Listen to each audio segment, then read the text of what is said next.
पाकिस्तान में संकट के बादल गहरा रहे हैं। तुर्की के बाद सऊदी में तालिबान पाकिस्तान शांति वार्ता फिर से फेल हो गई। टीटीपी विवाद पर कोई सहमति बन नहीं सकी है। 1.5 महीने में तीसरी बैठक बेनतीजा रही। ऊपर से जेल में इमरान खान पर चल रहे दावपेच, मौत की अफवाहें, परिवार से अलगाव और आर्मी चीफ आसिम मुनीर और पीएम शहबाज शरीफ के बीच में सत्ता का खेल। क्या ये सब कुछ मिलकर देश को अराजकता की ओर धकेल रहा है? पाकिस्तान का ये त्रिकोणीय संकट, सीमा पर युद्ध की आहट, इमरान पर साजिशें, सत्ता में दांवपेच, ये देश को कहां ले जाएगा? क्या इमरान की आवाज दबेगी या नया विद्रोह होगा? आज इसी मुद्दे पर करेंगे बात, लेकिन पहले रिपोर्ट देखिए।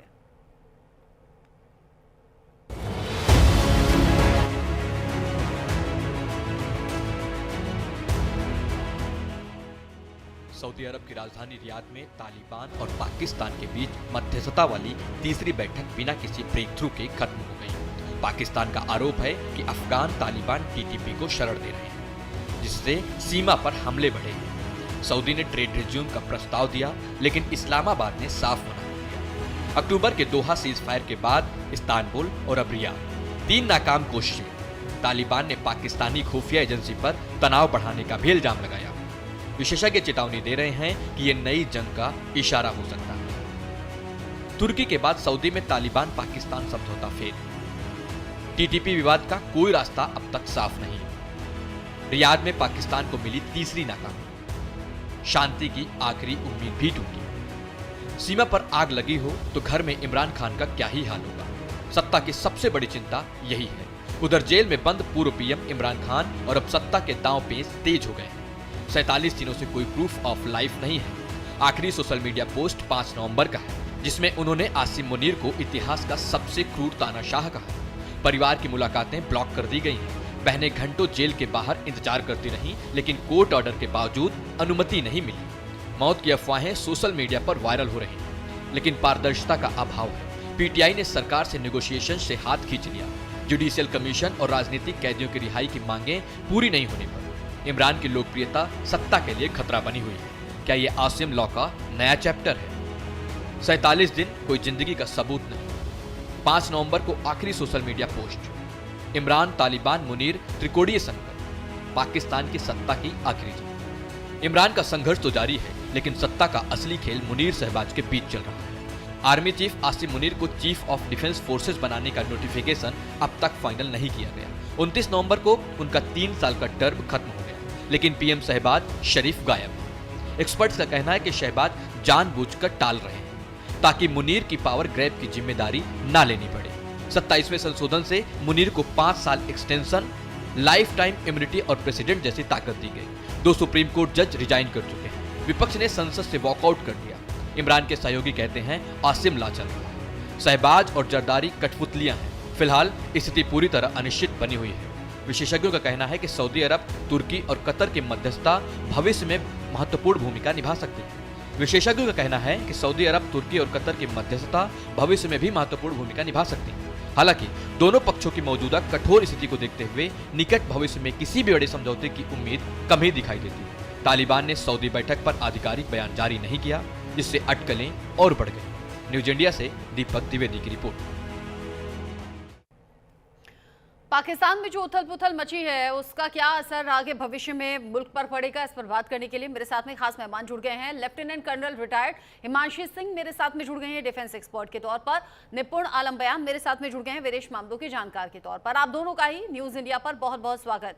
हिमांशी जी, पहले आप ही का रुख करते हुए, जो अभी पाकिस्तान में हो रहा है, ऐसा लग रहा है कि चौतरफा संकट आ रहा है। इमरान खान जेल में है, लेकिन उनके ठीक और सही सलामत ना होने की खबरें इस तरीके से फैली हैं कि लोग सड़कों पर आ गए हैं, विद्रोह कर रहे हैं। वहीं दूसरी तरफ जो पाकिस्तान अलग अलग संकटों से घिरा हुआ है, वो किसी से छिपा नहीं है। चाहे वो बलूचिस्तान में बढ़ा विद्रोह हो, टीटीपी के बढ़ते हुए कदम हो, वहां जो एक के बाद एक मीटिंग तालिबान से हो रही है, वो भी नाकामयाब हो रही है, कोई निष्कर्ष पर नहीं जा रही। होगा क्या पाकिस्तान का आपके लिहाज से? जी नमस्कार, जय हिंद, वंदे मातरम। मुझे तो ये सब देख के बहुत मजा आ रहा है। मुझे लगता है कि जो लेडीज घर में बैठ के सोप देखती थी, उनको अब ये सब छोड़ के पाकिस्तान की न्यूज देखनी चाहिए, क्योंकि इससे ज्यादा मजेदार, रोमांचक इस समय टीवी पे कुछ नहीं हो रहा है। देखिए, पाकिस्तान जो है ना, वो पिछले बहुत सालों की जो आर्मी की गलतियां हैं, उनका खामियाजा भुगत रहा है। और ये अभी से नहीं है, इसकी तो रचना तभी हो गई थी जब बाजवा ने इमरान खान को शह देकर एक तरीके से प्रधानमंत्री बनाया था। और उस समय उन्होंने टीटीपी को मजबूत किया था, क्योंकि उन्होंने टीटीपी को अलाउ किया था पाकिस्तान में वापस आने को, उनके परिवारों को वापस आने को। और कहीं ना कहीं टीटीपी को उस टाइम मौका मिला था कि वो अपने आप को मजबूत करे। ये अब एक सिर्फ आतंकवादी संगठन नहीं रह गया है, इसके पीछे एक पूरा इकोसिस्टम है। और ये जो इनकी बातें भी बार बार फेल हो रही हैं, क्योंकि वो इनकी बात नहीं मानेंगे, उनके आका कहीं और हैं। वो हक्कानी नेटवर्क को मानते हैं, वो कतर को मानते हैं। और अब तो सबसे मजेदार जो बात हुई है, जिसको देख के मुझे सबसे ज्यादा जो मजा आ रहा है, कि जो शहबाज शरीफ उनके पूरे बिसात की गोटियां लेके विलायत भाग गए हैं। तो ये एक तरीके से पाकिस्तान में जो सिस्टम फेलियर है, जिस तरीके से सत्ता में जो भी लोग हैं वो पूरा एक सिस्टम को कंट्रोल नहीं कर पा रहे हैं। अब इमरान खान इसमें कैसे इन्वॉल्व हो रहे हैं? देखिए, इमरान खान को इन्वॉल्व करने का एक और जो मकसद है वो ये है कि आपको एक नेशनल विलेन चाहिए। जब इस तरह की पूरे देश में बवाल मचा हुआ है, कहीं लगातार आतंकवादी हमले हो रहे हैं, इकोनॉमी बहुत खराब है, आसिम मुनीर कोशिश कर रहे हैं कि वो कोर्ट पे भी कब्जा कर लें, इकोनॉमी पे कब्जा कर लें, सेना पे भी कब्जा कर लें, और जो छोटे छोटे न्यूक्लियर एसेट्स हैं वो भी इनके कब्जे में आ जाएं। तो इमरान खान को इसमें इन्वॉल्व करने का मतलब है कि उनसे कहीं ना कहीं ध्यान भटकाया जा सके। और इमरान खान क्योंकि आज भी एक लोकप्रिय नेता हैं, तो अब क्या करेंगे ये, कि अब कुछ समय के बाद जो अटकलें लगाई जा रही हैं कि केपीके में ये गवर्नर शासन लगाएंगे, और उससे ये क्या करेंगे कि जो इनके तहरीके इंसाफ के जो लोग हैं ना, उनका खात्मा करेंगे, कहते हुए कि आतंकवादी हमने मारे हैं। एक तरीके से पॉलिटिकल एलिमिनेशन किया जाएगा और उसको कवर किया जाएगा under the guys of terrorism. तो इस समय संकट की घड़ी तो पाकिस्तान में है ही, लेकिन आज देखेंगे कि अब जिस तरह से इस्लामाबाद की तरफ लोग मोर्चा लेके चल रहे हैं, तो आज दिन में क्या होता है वो भी काफी कुछ चीजों को साफ करेगा। नहीं तो जो भयावह स्थिति इस समय है कि सुप्रीम कोर्ट के 2 जजेस भी अपना इस्तीफा दे चुके हैं कि अब हमारी जरूरत नहीं है, शहबाज शरीफ वापस नहीं आ रहे हैं, मुनीर को हालांकि देखिए इम्यूनिटी तो मिली हुई है, और उनको 3 साल से 5 साल जो उनका एक अधिवेशन पास करके उनको सत्ता दे दी गई थी, तो वो इस समय सुरक्षित हैं। लेकिन कब तक सुरक्षित रहते हैं ये देखने वाली बात होगी, क्योंकि पाकिस्तान में अनिश्चितताएं तो चौतरफा घेरती हैं। निपुण आलम बयान जी, खबरें जो आसिम मुनीर और शहबाज शरीफ के बीच खेल की हो रही है, उसको लेकर आपकी सोच क्या है? साथ ही साथ इमरान खान को लेकर जो लोगों का गुस्सा है या परिवार वाले जो चिंता में हैं, इसमें कुछ सच्चाई भी हो सकती है क्या? क्योंकि अभी तक भी ऐसा कोई वीडियो या मुलाकात हुई नहीं। इमरान खान ठीक है या नहीं, इस पर अभी भी संकट के बादल हैं, और ये क्या असर डालेगा मुल्क पर? देखिए रचना जी, हालांकि हिमांशी जी ने काफी कुछ बता भी दिया, मैं उसी में थोड़ी सी चीजें और आपको ऐड ऑन कर देता हूँ। देखिए, अगर हम बात करते हैं इमरान खान मुनीर की, और मुनीर के बाद शहबाज शरीफ की, देखिए पाकिस्तान के अंदर 1947 से ही ये एक कशमकश रही है कि पाकिस्तान को चलाएगा कौन, आर्मी या पॉलिटिकल पार्टीज। और इस कशमकश को लेकर इमरान खान ने एक लाइन खींचने का प्रयास किया था कि आए जरूर थे इमरान खान आर्मी की मदद से, लेकिन लाइन खींचने का प्रयास ये किया गया था उनके द्वारा कि पॉलिटिकल पार्टी चलाएगी, ये उनकी कोशिश थी। और ये बात नागवार गुजरी किसको, आर्मी को, और आर्मी और अमेरिका ने मिलकर इमरान खान को साइडलाइन कर दिया। क्योंकि मैं हमेशा बोलता आया हूं कि पाकिस्तान को चलाने वाले AAA हैं, अमेरिका, आर्मी और अल्लाह। अल्लाह से मेरा मतलब है रेडिकल लोग, कट्टरपंथी जो हैं। तो अब इमरान खान को चीन करने लगे थे, तो उस कारण अमेरिका, आर्मी ने मिलकर उनको साइडलाइन कर दिया।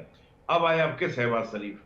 अब देखिए, शहबाज शरीफ पावर में आने के बाद कि हम पावर में रहेंगे, हम सिस्टम को चलाएंगे, व्यवस्था को चलाएंगे, लेकिन अगर होलसेल पावर केवल मुनीर के पास में आ जाती है, जिस प्रकार से CDF बनना, इसके अलावा आपका फील्ड मार्शल बनना, और फील्ड मार्शल में भी इस प्रकार की कंडीशन होती है कि अगर कोई करप्शन के एलिगेशन लगे, कुछ भी एलिगेशन लगे, तो उनका कॉन्स्टिट्यूशन पाकिस्तान का ये कहता है कि फील्ड मार्शल के ऊपर इस तरह के कोई आरोप नहीं लग सकते, यानी कि एनी हाउ आप फील्ड मार्शल को हटा नहीं सकते। और साथ में आप CDF बना दे रहे हैं कि होलसेल पावर एक व्यक्ति में नहीं, इवन PM के ऊपर अगर करप्शन के एलिगेशन लगते हैं तो उनके ऊपर केस चल सकता है।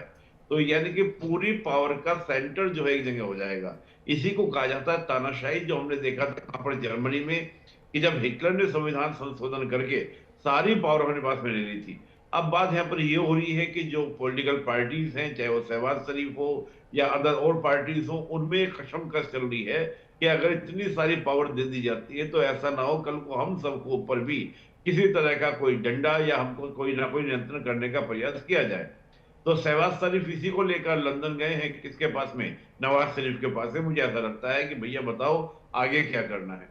और रही बात इमरान खान की, भी निश्चित रूप से बात है कि इतने लंबा समय हो गया, मांग हो रही है, एक अगर वो मिलवा देते हैं उनका, है ना, मिलवा दे तो क्या दिक्कत थी। और एक बात मैं हमेशा बोलता हूँ रचना जी, ये क्लियर होता है कि जो देश अपने पीएम के साथ में इस प्रकार का व्यवहार, पूर्व पीएम के साथ ऐसा व्यवहार कर सकते हैं, तो आप सोचिए आम नागरिकों के साथ क्या व्यवहार होता होगा, खासतौर से बलूच, पख्तून में रहने वाले और साथ में आपके सिंध में रहने वाले, वहां पे क्या स्थिति लोगों के साथ, आम नागरिकों के साथ क्या स्थिति होती होगी, ये समझने वाली बात है पाकिस्तान को लेकर। और मैं तो ये कहूंगा, आप तो अभी कह रहे थे कि अभी हिमांशु जी ने कहा, मैं आपको बता दे रहा हूं कि आने वाले समय में सिंध में भी, यानी कि बलूचिस्तान के साथ, खैबर पख्तूनख्वा के साथ साथ में सिंध में भी पूरा का पूरा आजादी का मूवमेंट शुरू होने वाला है।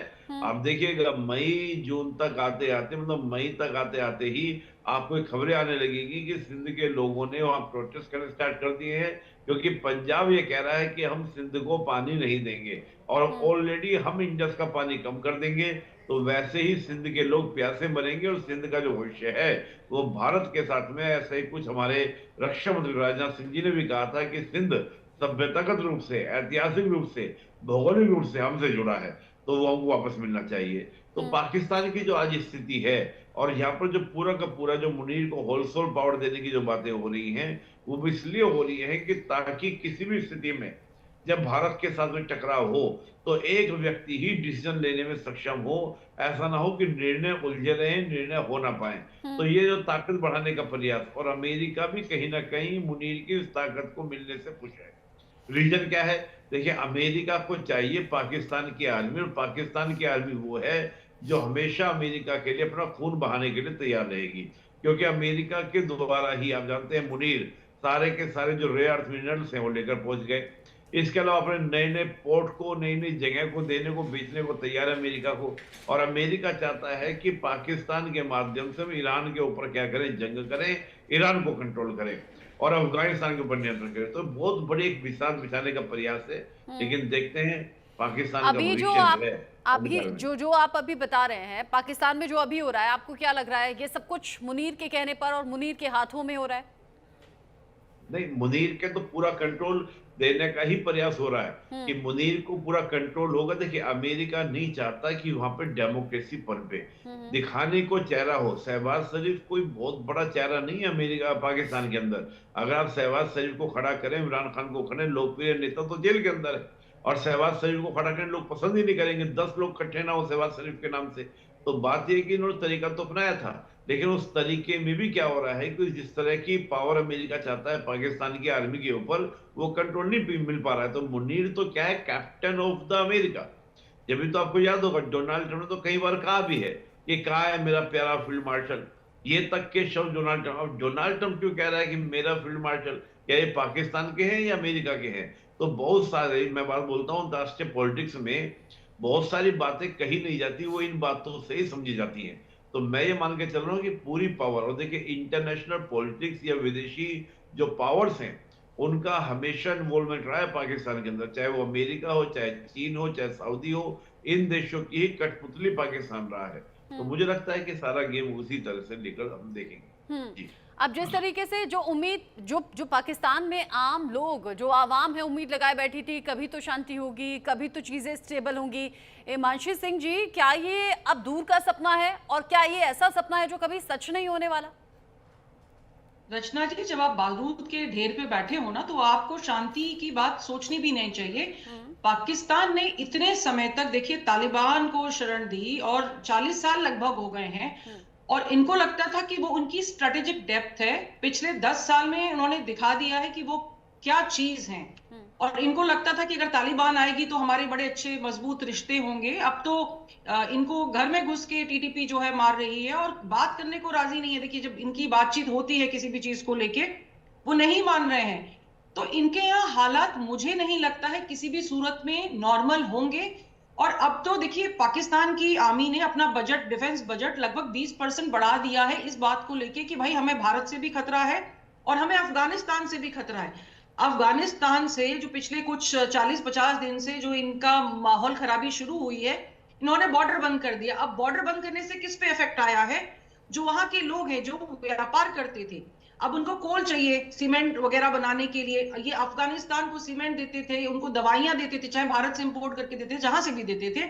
अब वो सब चीजें नहीं जा रही हैं। वहां से क्या आता था इनके पास में? फ्रूट्स वगैरह उस तरह की चीजें आती थी। तो कहीं ना कहीं जो इतना गरीब देश पाकिस्तान है, वो फिर भी कुछ विदेशी मुद्रा कमा पा रहा था। लेकिन बॉर्डर जब इन्होंने क्लोज कर दिया, तो वहां के जो लोग हैं, केपी के और आसपास के जो लोग हैं, जो सिर्फ इन्हीं चीजों पे जो छोटा मोटा व्यापार करके जीवित रहते थे, उनके तो भाई जीडीपी में बिल्कुल गिरावट आ गई है। अब जब लोगों के पास खाने के लिए नहीं होगा, बाकी चीजें छोड़ दीजिए, तो वो क्या करेंगे? वो सत्ता के विरुद्ध विद्रोही करेंगे। और इसके अलावा जिस तरह से छोटे छोटे से जो ऑर्गेनाइजेशंस हैं और बड़े ऑर्गेनाइजेशन आतंकवादियों के हैं, उनको भी लोगों के द्वारा लोकल सपोर्ट बहुत हद तक दिया जा रहा है। और वो किसी भी सूरत में वहां पर शांति नहीं आने देंगे, क्योंकि जैसे अब टीटीपी क्या चाहता है? वो शरीयत चाहता है। शरीयत ये होने नहीं देंगे। अब शरीयत अगर वो नहीं होने देंगे, तो वो इनको शांति से नहीं रहने देंगे। बलूचिस्तान ऑलरेडी रोज के रोज हमले कर रहा है। हम देख रहे हैं पिछले कुछ दिनों में कितने हमले हुए हैं। और ये तो ऑन रिकॉर्ड है कि पिछले कुछ सालों में, 4 साल में लगभग 4000 के करीब पाकिस्तानी सैनिक मारे गए हैं। यानी हर साल आप अगर युद्ध को छोड़ दो, तो इंटरनल क्लैशेस में इनके इतने ज्यादा सैनिकों का मरना कोई अच्छी बात नहीं है। अब जैसा आलम बयान सर ने कहा कि अब पाकिस्तान आने वाले समय में भी अगर पानी आप रोक रहे हैं उनका, और एक दूसरे के बीच में इंटरनल अगर इस तरह के फ्रैक्शंस होंगे, तो मुझे लगता है कि आगे आने वाले समय में इनकी मुश्किलें बढ़ेंगी।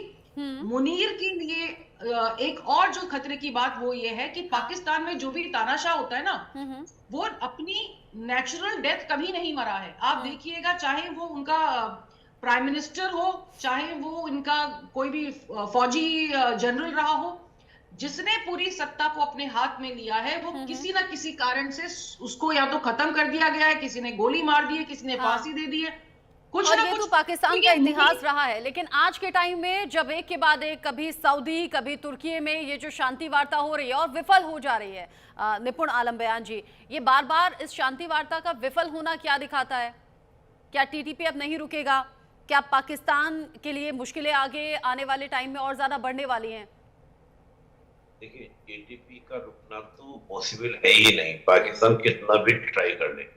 रीजन क्या है कि देखिए, अफगानिस्तान के अंदर जो तालिबान जिसको हम लोग बोलते हैं, उसके 2 पार्ट्स हैं। एक तो है अफगान तालिबान और एक है पाकिस्तान तालिबान।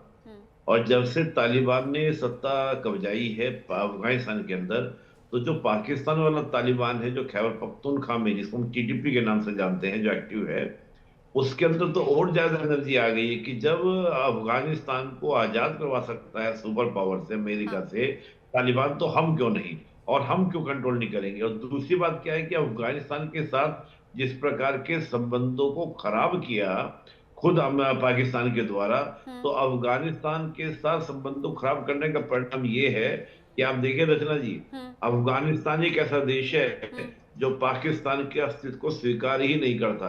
वो पूरी की पूरी जो जोर्डन लाइन है उसको मानता ही नहीं कि जोर्डन लाइन हमारा बॉर्डर है। तो आप सोचिए, जब जोर्डन लाइन को एक्सेप्ट नहीं कर रहा है, तो वो टीटीपी को ऑलरेडी क्या करेगा? सपोर्ट करेगा। आपको नहीं करना था। पाकिस्तान को, जो वहां पर लाखों शरणार्थी अफगान से आए हुए थे, उनको आपने बाहर निकाल दिया। आप उनके साथ बदतमीजी का व्यवहार करते हैं। आप अफगानिस्तान में एयर स्ट्राइक करते हैं, टीटीपी के ऊपर आप एयर स्ट्राइक करते हैं जिसमें मासूम लोग मारे जाते हैं। तो अफगानिस्तान को लेकर जो पाकिस्तान की पॉलिसी है, ये वही पॉलिसी है जो ब्रिटिश ने गलती की थी। ब्रिटिश ने 2 पॉलिसी अपनाई थी, एक तो फॉरवर्ड पॉलिसी और एक लो इनएक्टिविटी पॉलिसी। भारत लो इनएक्टिविटी पॉलिसी को लेकर चल रहा है आज भी, और पाकिस्तान हमेशा स्ट्रेटेजिकल डेप्थ बनाने के लिए फॉरवर्ड पॉलिसी। तो उस फॉरवर्ड पॉलिसी का परिणाम है, तो जब आपकी नीतियां गलत होंगी, जब आपके डिसीजन गलत होंगे, आपकी नीयत गलत होगी, आपके अस्तित्व पर संकट होगा। तो मैं मानता हूं कि अफगानिस्तान तो इन्होंने छेड़कर बड़ी भूल कर दी है। हाँ। और ये तो वो वाली स्थिति हो गई, आप देखिए इधर भारत का संबंध अच्छे नहीं, इधर अफगानिस्तान के साथ अच्छे संबंध नहीं, तो सैंडविच वाली स्थिति बन गई है पाकिस्तान की। अब पाकिस्तान समझ नहीं पा रहा है इसका सोल्यूशन कैसे निकालने। बिल्कुल। तो जो ये वार्ता विफल हो रही है बार बार, हाँ। आप अस्तित्व मानने को तैयार नहीं है वर्तमान तालिबान का। पहले तो आप बड़े खुश हो रहे थे कि तालिबान को आ गया, तालिबान आ गया, तालिबान आ गया, हमारे तो बल्ले बल्ले हो गई। आज आप उस तालिबान सरकार को आतंकवादी कह रहे हैं। मैं कई बार डिबेट्स में बैठता हूं तो मैं देखता हूं पाकिस्तानी पत्रकारों के जो सुर हैं अफगान तालिबान को लेकर, वो बहुत ही बेहुदा तरह के शब्द होते हैं, बेहुदा तरह की बातें करते हैं। तो उसका इम्पैक्ट है, सिंपल सी बात है, जब आप नफरत करोगे अपने अफगानियों से या आपका टीटीपी से, नफरत आपको दिखाई देगी। और यही नफरत का परिणाम है कि इनसे बांग्लादेश अलग हुआ। ये पख्तून को पख्तून ही कहने को तैयार नहीं होते हैं। हाँ। अब हैरानी की बात तो ये भी है ना, बलूचियों के साथ। हैरानी की बात तो ये भी है कि अलग अलग देशों से जो चीजें बिगड़ रही हैं, लेकिन उसमें भी अब कैसे हिंदुस्तान के खिलाफ साजिशें करनी है, इसको लेकर पाकिस्तान पीछे नहीं रहता। कभी बांग्लादेश के साथ हाथ मिला लेता है, कभी चीन के साथ मिलकर साजिशें रचता है, और नतीजा आज खुद भुगत रहा है, खोखला हो रहा है पाकिस्तान। बहुत बहुत शुक्रिया आप दोनों का इस साथ में जुड़ने के लिए। हिमांशी सिंह जी, निपुण आलम बयान जी, बहुत शुक्रिया इस डिस्कशन में साथ में रहने के लिए। तो इमरान को लेकर भी महागदर की स्थिति पाकिस्तान में है, और साथ ही साथ जो चीजें हैं वो अलग अलग तरीके से पाकिस्तान में बिगड़ती चली जा रही हैं। टीटीपी के बढ़ते कदम पाकिस्तान सरकार और सेना की नाक में दम किए हुए है, सोल्यूशन कुछ दिख नहीं रहा। छोटा सा ब्रेक, लौटेंगे।